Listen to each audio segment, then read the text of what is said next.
So this web-based server, these web-based services are pretty cool because the software, to do this stuff, the software to do the web transfers and all of that is pretty widely available. We've got IIS for Windows to do to act as a web server. We've also got Apache, the free web server that's available.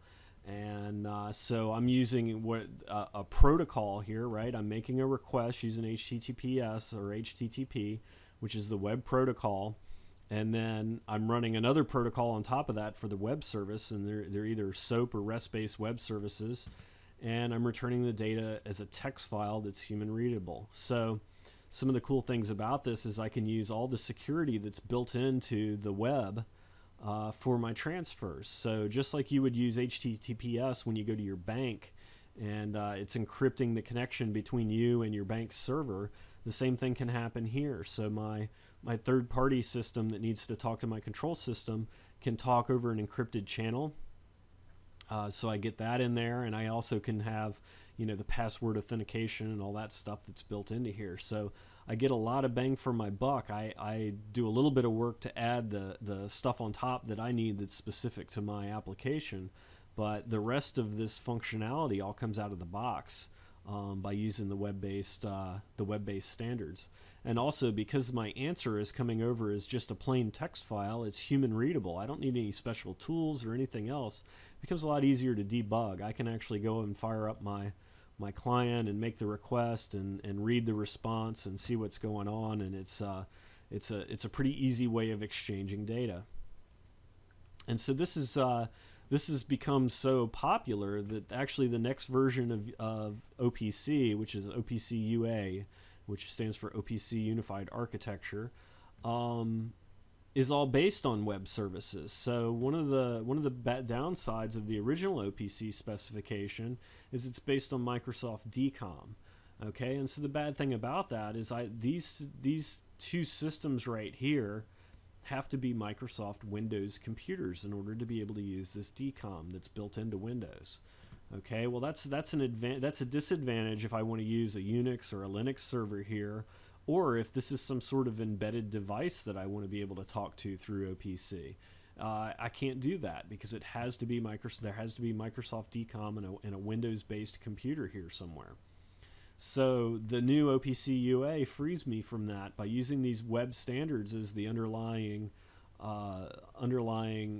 protocol underneath. I freed myself from having to use Microsoft technology.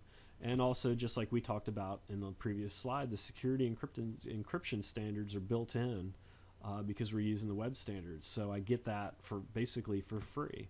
So OPC UA is a new way of doing it, and it's becoming more widely available. Like I said, the nice thing about OPC here in the past was that I couldn't buy. I mean, I literally couldn't buy a control system anymore that doesn't have an OPC server available for it. And so OPC's become very popular. Well, now people are starting to use OPC UA. And so the nice thing is sometimes they just have, you buy an OPC server and it'll talk the old OPC that uses DCOM, and it'll also talk OPC UA, which uses web services. And so either client can talk to the same server, and then it's brokering the request to the proprietary system. So anyway, that's a newer way of doing it.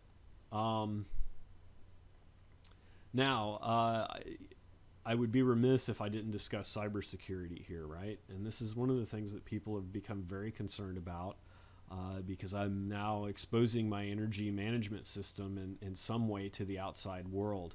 And so security needs to be a consideration. When I'm doing system integration work, I have to take into account security with every step of the process, or every part of my design needs to address security, because these are SCADA or industrial control systems are actually controlling equipment. You're managing the flow of an enormous amount of power in an electric grid. And if someone were to get in there and want to maliciously cause damage or injury, it would be relatively easy to do if they had access to the system. So it becomes absolutely critical that I develop effective means of dealing with cybersecurity. These systems have to be protected from unauthorized access. Also, the federal government, if you're running an electric grid now, the federal government has these NERC-CIP guidelines. So NERC is the National Energy Reliability Council, and CIP stands for Critical Infrastructure Protection. And so the federal government's basically gone to all the electric generators and said that, you know, you're operating these critically important systems, and it can do lots of damage. And so you will define a CIP plan that's you know, your plans for implementing cybersecurity and how you make sure that your systems are operated in a safe and effective and secure manner, and how you plan to detect and report intrusions to your system. Because, you know, if we want to know that you can detect somebody intruding on your system, and we want to know that you're going to report it to us when you discover it. So you've got these NERC-CIP guidelines now, and NERC-CIP has become a huge huge deal in the electric industry. And so but it's dealing with the cybersecurity and the federal government going to the electric companies and saying, thou shalt do this in an appropriate manner. So you know, it's not left to you to whether or not you think it's important. They're telling you it's important, and you will do it. But there's also critical commercial drivers to this. Okay, so some of these electric companies are public utilities, and other ones are privately owned. But you're going to have insurance requirements. You know, certainly the insurance company isn't going to want to insure you if they don't think that you're operating your control systems in a responsible way. You've got the Sarbanes-Oxley financial regulations. But one of the things is that you know, if you're in a commercial company and they're selling stock, and then it comes out later that you've suffered this enormous security breach because you weren't operating your systems, or you weren't designing your systems in a secure manner, then that could affect the value of your stock. And so you get Sarbanes-Oxley audits. You'll get accountants asking you about your control systems. But I've seen that happen. And also just the overall credibility of your organization. You know, nobody wants to be the electric company that had their system hacked and had a huge explosion and a bunch of people killed or injured, or you know, that released a cloud of toxic fumes or anything like that. So you know, just the overall credibility of your organization can be adversely affected by a cybersecurity breach. So now that you know about TCP/IP a little bit, and you understand the TCP ports and things like that, let's just talk a little bit about one of the ways that you're going to protect your control system. Okay, so here I've got my control system, right? So this is my SCADA, and I've got a web service to make. So my web service here is going to talk to all my other SCADA masters and get the data. And so I'm going to have some sort of third-party system that's going to collect data from my SCADA system. And so the SCADA system, remember we talked about TCP ports. So I have my ports open here, and let's say I'm going to talk on port. Let's say my SCADA system is going to talk on, or I'm going to do my web service on port 5000. Okay. So this system over here is going to make a request on TCP port 5000. And it's going to say, oh, I want you to give me a report of a bunch of tags.